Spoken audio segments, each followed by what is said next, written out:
What is going on, football fans? Back at it with another New York Giants video. Not sure if you noticed, got the better camera. I got the newer laptop back finally. For all you guys that I've been telling I'm going to get it back, it's back. So hopefully it's better microphone quality as well.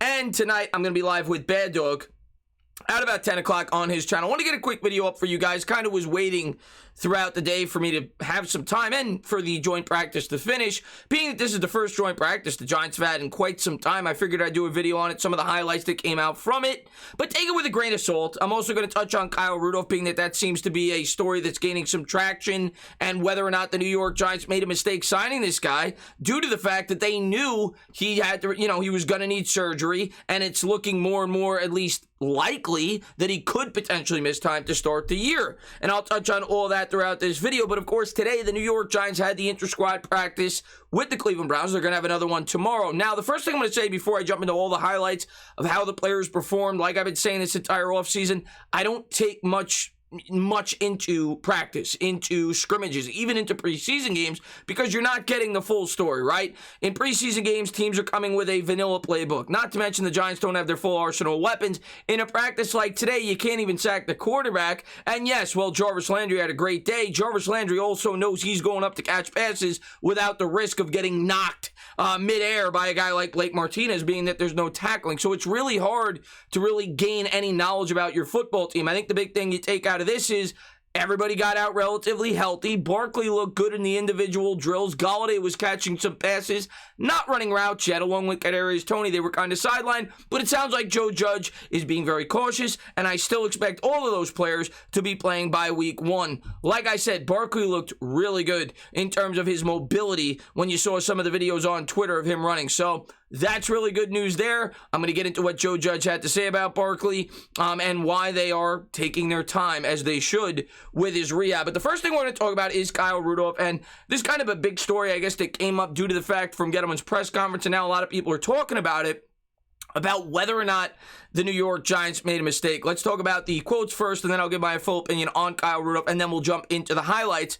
from today's practice. We are the Giants. We're going to do everything with class, General Manager Dave Gettleman said in April. We had the agreement. Ronnie Barnes signed off on it. Doc Scott Rodeo signed off on it. So we're fine. Once he went through all the medical evaluations, we didn't think that changing the contract was necessary, Assistant General Manager Kevin Abrams said. And that's what they had to say after the fact. Of course, we all remember that Kyle Rudolph signed the contract, and about a day or two later, well, I don't know if he officially signed the contract, but they, in principle, agreed to the contract, and then a day or two later, it came out that he had an issue that the New York Giants were not aware of beforehand. The Giants doctors gave him a look, and they said, all right, he's going to be good to go. Now, as Giants fans, I think what we all assumed was that Kyle Rudolph's going to be ready to start the year.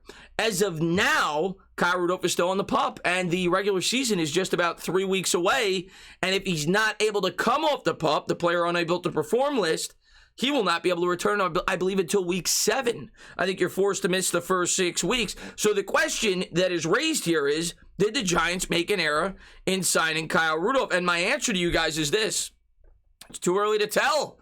To be completely honest with you, we don't know, right? If Rudolph is ready to go week 1, well, then I would say no. He's going to play the whole season. But if Rudolph is forced to miss any time outside of maybe the first week or 2, yes, I think you could definitely get on Dave Gettleman and the New York Giants for giving the go-ahead to sign Kyle Rudolph, especially being that it's such a small, short contract. We're not talking about a 5-year deal where you're like, all right, we got to make sure we sign this guy. He's going to be here for the next 5 years. If he misses the first 4 or 5 games, so be it. You're talking about a guy who it's really only a 1-year commitment. He carries only a $2.5 million dead cap at next year if he's not performing, and if you need to save some money for the shrunken salary cap next year that the New York Giants will have due to the fact that they backloaded a lot of contracts. So I think we all agree a 32-year-old Rudolph, his primary impact is going to be this season.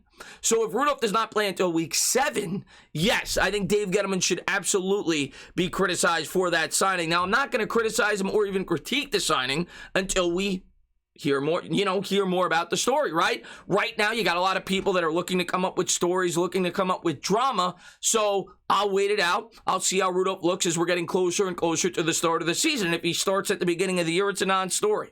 If he misses 1 week and he's off the PUP list and he's back by week 2, or 3 maybe because it's a short rest week between games 1 and 2. I won't go crazy about it. But of course, as Giants fans, when the Giants signed him and they gave the medical approval, we all figured that he was going to be ready to start the season. And even if he is, he still missed a lot of valuable time in training camp. So I think it's fair to be a little bit critical about that signing. But of course, if he performs on the field and he's ready to go by week 1, this will be long forgotten about. But I hope, for the New York Giants and Dave Gettleman's sake, that Kyle Rudolph is ready to go week 1 and is not forced to stay on the PUP list. It has not been encouraging reports about his, I guess, recovery, and there's not really a timeline that I've seen so far as to when Rudolph is going to suit up. A lot of people also been talking about Kenny Goliday, the injury.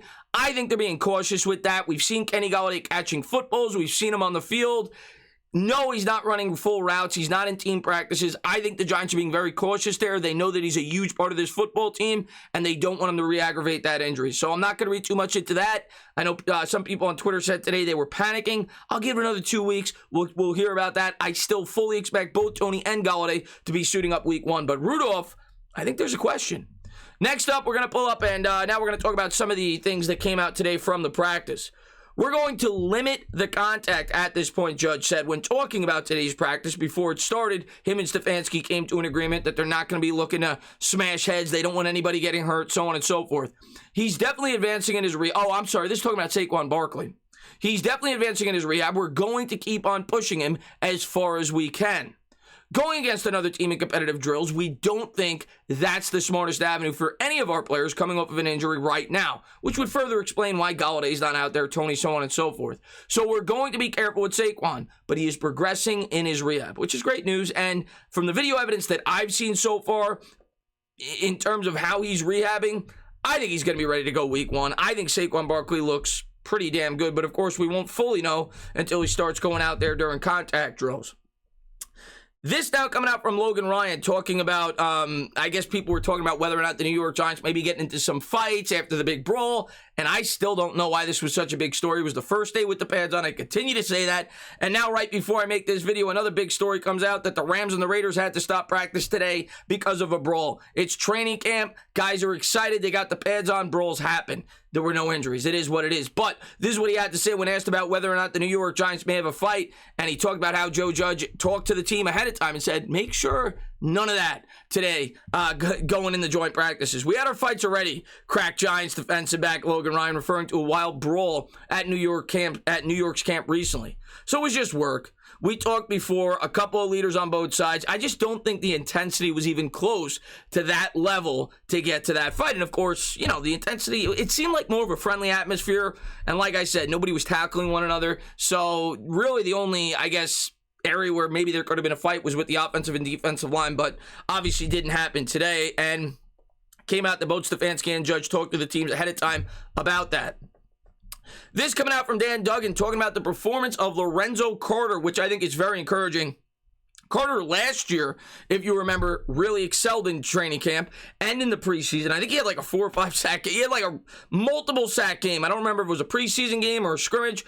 Whatever it may have been, he was very impressive. He was getting great write-ups. We all thought he fit very well in the scheme. And then, of course, he had the unfortunate injury. Coming off the injury, major question mark. Very serious injury with the Achilles, but good reports today, at least, from the practice. This was Lorenzo Carter. He was referring to a video in which he came off the edge, which probably would have been a sack in a regular season game. Giants edge rush fared well, especially against Jedrick Wills. Ojulari had a few pressures on the 2-minute drill. Carter, Zimenez, and Trent Harris also generated some pressure, and we're going to get into an Art Stapleton tweet in a bit as well talking about it. The Browns receivers also clearly won the day against the Giants secondary, even with Odell Beckham Jr. not practicing. Jarvis Landry was the star of the practice, and Mayfield had it fairly easy.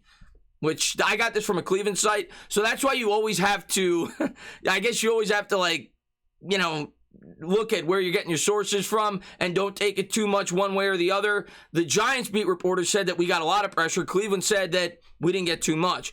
Although it would have been a different story if the teams had been allowed to hit. So I guess they're going on to say that maybe the Giants did get some pressure, but they had to hold up. Landry and Donovan Peoples-Jones both made catches over the middle that would have resulted in big hits from Blake Martinez or a Giants safety on a Sunday. So that's why I don't read too much into that. Yes, the biggest story was that Jarvis Landry had a great day, and I guess some of the Giants secondary struggled, but when you can't sack the quarterback, you're not going to really bat a lot of balls. The cornerbacks aren't going to be ultra in terms of aggressive and, I guess, physical. It's not game condition. So a good route runner like Jarvis Landry, when you're going to have the full amount of time to be able to run your route, you don't have to worry about getting popped midair by a guy like Blake Martinez, is going to have a much better showing.